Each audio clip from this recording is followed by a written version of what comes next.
بسم اللہ الرحمن الرحیم الحمد للہ رب العالمین والعاقبۃ للمتقین والصلاة والسلام علی سید الانبیاء والمرسلین وعلی آلہ واصحابہ اجمعین، اما بعد۔ ناظرین و سامعین، السلام علیکم ورحمۃ اللہ تعالی وبرکاتہ۔ فوائد الفواد، ملفوظات و تعلیمات سلطان المشائخ خواجہ نظام الدین اولیاء محبوب الہی کو پڑھنے کی سعادت حاصل کر رہے ہیں۔ آج ہم تیسری جلد سے 13ویں مجلس پڑھنے کی سعادت حاصل کریں گے۔ حضرت خواجہ امیر حسن اعلیٰ سجزی رحمۃ اللہ تعالی علیہ فرماتے ہیں، اسی سال ماہ رمضان کی آخری تاریخ یعنی چاند رات جمعہ کو قدم بوسی کی دولت حاصل ہوئی۔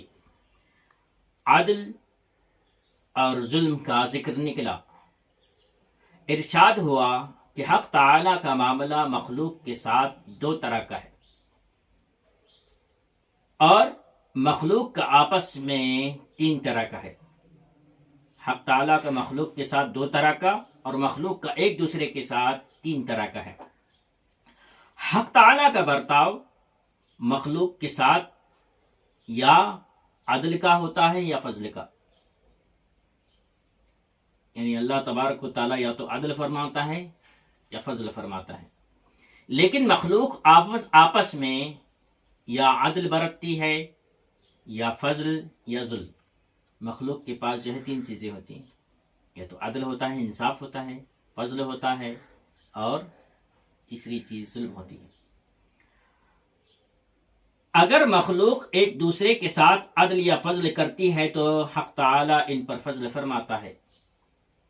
اگر مخلوق ایک دوسرے کے ساتھ عدل یا فضل کرتی ہے تو اللہ تبارک و تعالی ان پر فضل فرماتا ہے۔ اگر مخلوق ایک دوسرے پر ظلم کرتی ہیں تو حق تعالی ان سے عدل فرماتا ہے۔ حق تعالی ان سے عدل فرماتا ہے، اور جسے خدائے تعالی عدل فرماتا ہے، جس کے ساتھ خدائے تعالی عدل فرماتا ہے، اس کو عذاب میں ماخوذ کرتا ہے،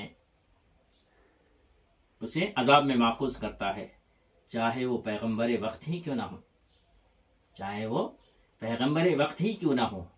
اس بات پر بندے نے یعنی حسن اعلیٰ سجزی نے عرض کی کہ یہ بھی کہتے ہیں، رسول علیہ السلام نے فرمایا کہ اگر کل قیامت کے دن حق تعالی مجھے اور بھائی عیسیٰ کو دوزخ میں لے جائے تو یہ عین عدل ہوگا، عین عدل ہوگا۔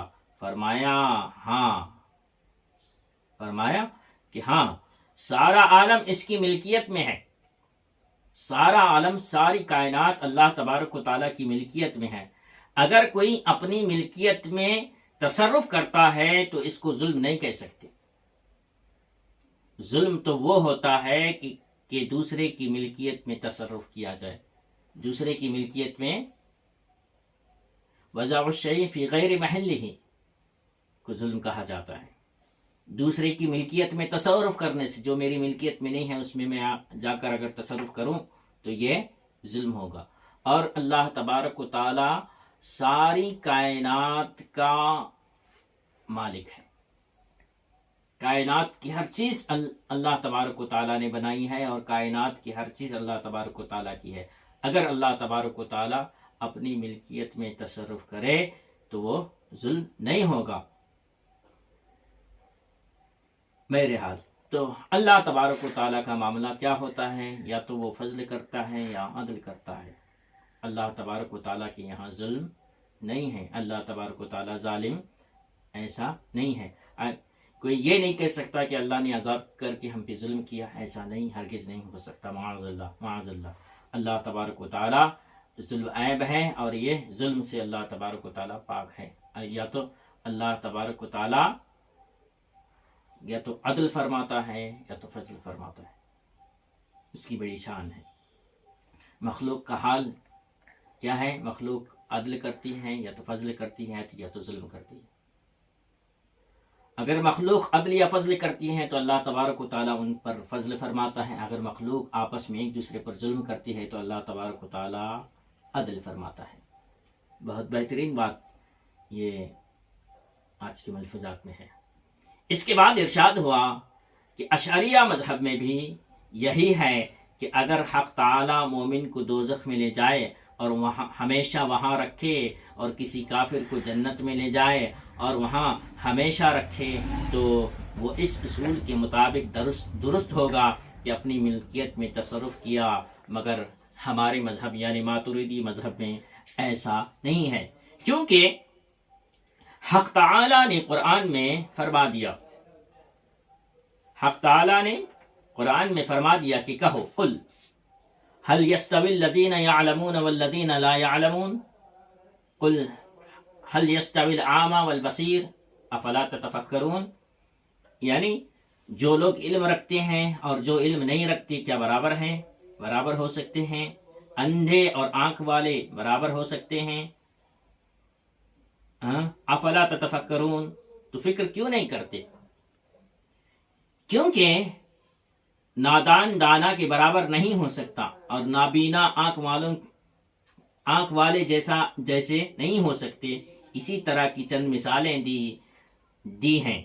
گئی ہیں، لہٰذا اس کی حکمت کا تقاضا یہی ہے، اللہ تبارک و تعالیٰ کی حکمت کا تقاضا یہی ہے کہ مومن کو بہشت میں لے جا کر رکھے اور کافر کو دوزخ میں رکھے، کیونکہ وہ حکیم ہے اور تمام کام حکمت کے مطابق کرتا ہے۔ اللہ تبارک و تعالیٰ تمام کام حکمت کے مطابق کرتا ہے، فعل الحکیم لا یخلو عن الحکمہ کے مطابق۔ جیسے کسی کے پاس مال ہو اور وہ جس طرح چاہے اسے خرچ کرتا ہے، لیکن وہ اپنے مال کو اگر کنویں میں لے جا کر ڈال دے تو یہ حکمت نہ ہوگی، یہ حکمت نہ ہوگی۔ اس کے بعد فرمایا اگر مومن بے توبہ دنیا سے چلا جائے، 3 طرح کا احتمال ہے۔ مومن کوئی ایمان والا صاحب ایمان دنیا سے جائے بغیر توبہ کے مر جائے تو 3 طرح کا احتمال ہو سکتا ہے کہ خدائے تعالیٰ اسے ایمان کی برکت سے بخش دے، یا اپنے فضل سے بخش دے، یا کسی کی شفاعت سے بخش دے۔ کیا ہوگا؟ ایمان کی برکت سے بخش دے گا، یا خدا تبارک و تعالیٰ اس پر مہربان ہوگا، فضل فرما دے گا، بخش دے گا، یا کوئی اس کے لیے سفارش کرے گا، شفاعت کرے گا تو بخش دے گا۔ اور اگر دوزخ میں لے جائے تو اس کے گناہ کے مقدار کے موافق اس کو عذاب دے اور پھر جنت میں لے جائے، لیکن ہمیشہ دوزخ میں نہیں رکھے گا، کیونکہ وہ ایمان کے ساتھ گیا ہوگا۔ یعنی مومن اگر بغیر توبہ کے مر گیا تو 3 طرح کا احتمال ہو سکتا ہے، یا تو خدائے تعالیٰ ایمان کی برکت سے اسے بخش دے گا، یا اپنے فضل سے بخش دے گا، یا کسی کی شفاعت سے بخش دے گا۔ اگر جو جہنم میں لے بھی جائے تو جتنے اس کے گناہ ہوں گے اس گناہ کے مطابق اسے سزا دے گا، عذاب دے گا، پھر جنت میں لے جائے گا۔ ہمیشہ مومن دوزخ میں نہیں رہے گا، کیونکہ وہ ایمان کے ساتھ گیا ہوگا۔ دل میں ذرہ برابر بھی اگر ایمان ہو، رائی کے دانے برابر بھی ایمان ہو، تو اللہ تبارک و تعالیٰ اسے جنت میں داخل کرتا ہے۔ تو بہت ہی بہترین اور بہت ہی علمی گفتگو آج کی اس مجلس میں رہی۔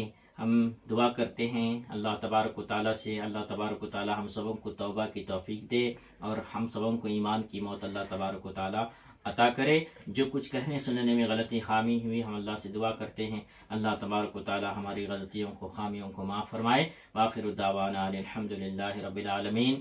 آج کی ہماری یہ 3ری جلد سے 13ویں مجلس ختم ہوا چاہتی ہے۔ السلام علیکم ورحمۃ اللہ تعالی وبرکاتہ۔